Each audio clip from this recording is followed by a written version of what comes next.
माँ शारदे को नमन। या देवी सर्वभूतेषु सरस्वती रूपेण संस्थिता नमस्तस्यै नमस्तस्यै नमस्तस्यै नमो नमः। आप सभी को प्रणाम। आज दीपावली है, रोशनी का त्यौहार है, मुख्य त्यौहार है। दीपावली 3 दिन की मानी जाती है।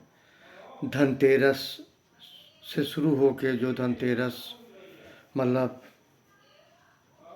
13 ऐसे अवगुण हटाने की बात मैंने कही, अपनाने की बात कही, अच्छे गुण सद्गुण,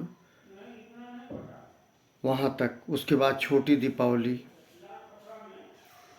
और आज जो है सबसे बड़ी दीपावली है। रोशनी का त्यौहार है, लाइट का फेस्टिवल है, और पटाखे भी फोड़े जाते हैं। खुशी मनाई, खुशी का इज़हार बहुत सारे तरह से होता है। सबको हाथ जोड़ के बहुत बहुत बधाई। मैं सजग रहने की बात करता हूँ। होता क्या है कि त्योहारों में परिजन इकट्ठा होते हैं, परिवार के लोग इकट्ठा होते हैं, सारे लोग इकट्ठा होते हैं। ऐसे में सबकी मनोभाव अलग अलग होते हैं, सबकी दशा अलग अलग होती है, सबकी व्यवस्था अलग अलग होती है, सबकी मानसिक सोच अलग अलग होती है। मैं कुछ बातें कहना चाहता हूँ जो शायद आपको ठीक लगे, तो अपनाइएगा। अभी एक दिन बचा है दीपावली का, बहुत अच्छा सा गुजारिए, ये ज़्यादा उचित है।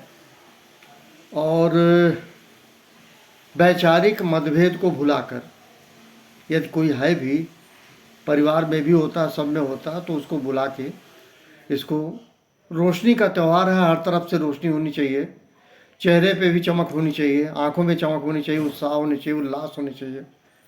इसमें कहीं दुख का साया नहीं होना चाहिए। मैं आता हूँ क्रोध पे। क्रोध कहते हैं विवेक शून्य कर देता है व्यक्ति को। क्रोध में कुछ समझ में नहीं आता। कुछ लोग कहते हैं जब काफ़ी क्रोधी व्यक्ति हो जाए उसको एक गिलास पानी पी लेना चाहिए। तरह तरह से लोगों ने इंटरप्रिटेशन किया है क्रोध के बारे में। कबीर दास जी ने कहा है, दसों दिशा से क्रोध की, उठे परबल आग, शीतल संगत साध की, वहाँ उतरिए भाग। जहाँ काम तहाँ नाम नहीं, जहाँ नाम नहीं काम, देशों कबहू न मिले रजनी एक ठाक। या जग कोठी कार की 14 लागी आग, भीतर रहे सो जल मुए, साधु बरे भाग। इन बातों पे मैं कुछ नहीं कहूँगा। कबीर दास जी ने कहा है, उसका निगेटिव पहलू उन्होंने लिया है, ऋणात्मक। मैं कहता हूँ व्यक्ति के अंदर, जैसे प्रकृति ने बनाया है, बताया भी है चीज़ों को, जैसे सुख होता, दुख होता, सुख में हम हंसते हैं, दुख में विलाप करते हैं।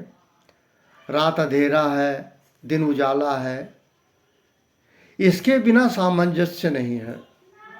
नम्रता, विनम्रता, शीलता, इन सब बातों का भी एक दूसरा भी रूप होता है क्रोध, जायज, उचित।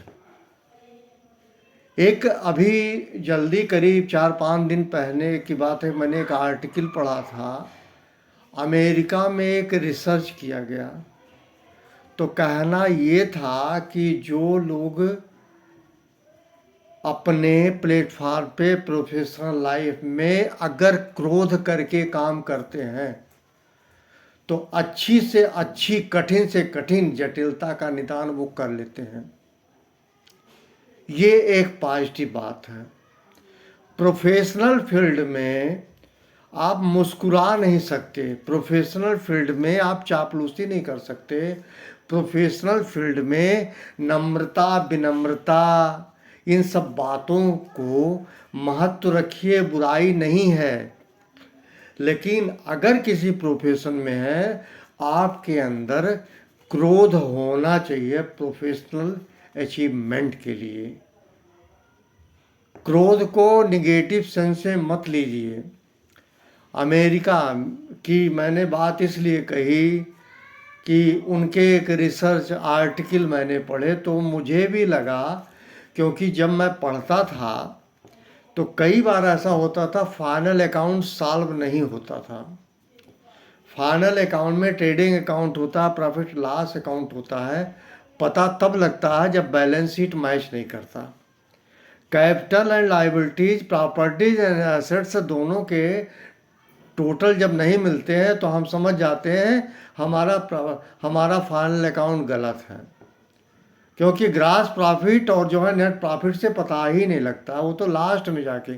उसके बाद मैंने कई रातें गुजारी है उसको फाइनल अकाउंट मिलाने में। पता चला डेप्रिसिएशन मैंने वहाँ घटाया था, हमको डेप्रिसिएशन उस साइड में ले जाना चाहिए था, मतलब बिजनेस फिक्स एसेट्स में माइनस कर देना चाहिए था, मुझे ध्यान नहीं आया। जबकि डेप्रिसिएशन अगर एडजस्टमेंट में है तो दो तरफ जाएगा। अब ऐसे भी अगर ब्रैकेट में भी परसेंटेज में लिखा ट्रायल बैलेंस में तो दो तरफ जाएगा, उस एसेट से घटेगा और प्रॉफिट एंड लॉस में डेबिट होगा। ये कॉमर्स के स्टूडेंट बेहतर जानते होंगे। तो उस उलझन में मैंने कई चीज़ें सॉल्व की है और बहुत अल्पायु में मैंने एमकॉम किया है। मैंने जब एमकॉम किया है बहुत ही अल्पायु में किया है, मैं कभी फेल नहीं हुआ। ये बात अलग है मैं कभी फर्स्ट क्लास नहीं पास हुआ, क्योंकि मेरा मैथ अंग्रेजी यही दोनों डोमिनेट करता था, इसी में नंबर मिलते थे, बाकी में मैं कमज़ोर रहा। मैं इसलिए आप अपनी कमी बता रहा हूँ, आपको इन्फ्लुएंस नहीं कर रहा हूँ। लेकिन एक बात कहूँगा, अगर प्रोफेशनल फील्ड में आपको क्रोध नहीं है तो आप कभी सक्सेस नहीं होंगे। मतलब मैं कहूँ क्रोध मैंडेटरी है टू अचीव द टारगेट।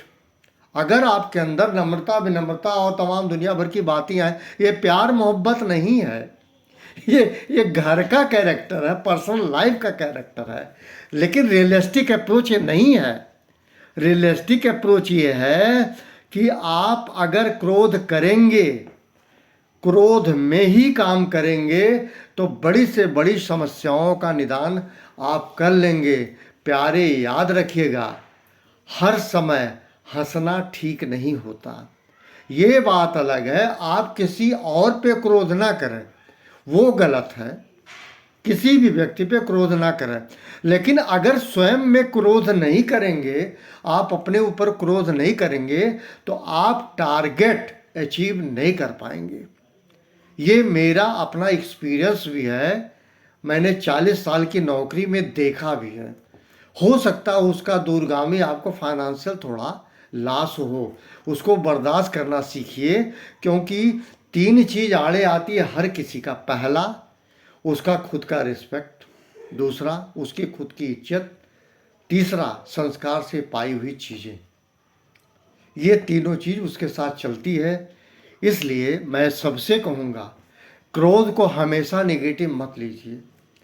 बहुत बड़े बड़े लोगों ने कहा है क्रोध व्यक्ति को विवेक शून्य कर देता है। मैं कहता हूँ क्रोध किस पे? क्रोध तब विवेक शून्य कर देता है जब आप किसी व्यक्ति पे हैं।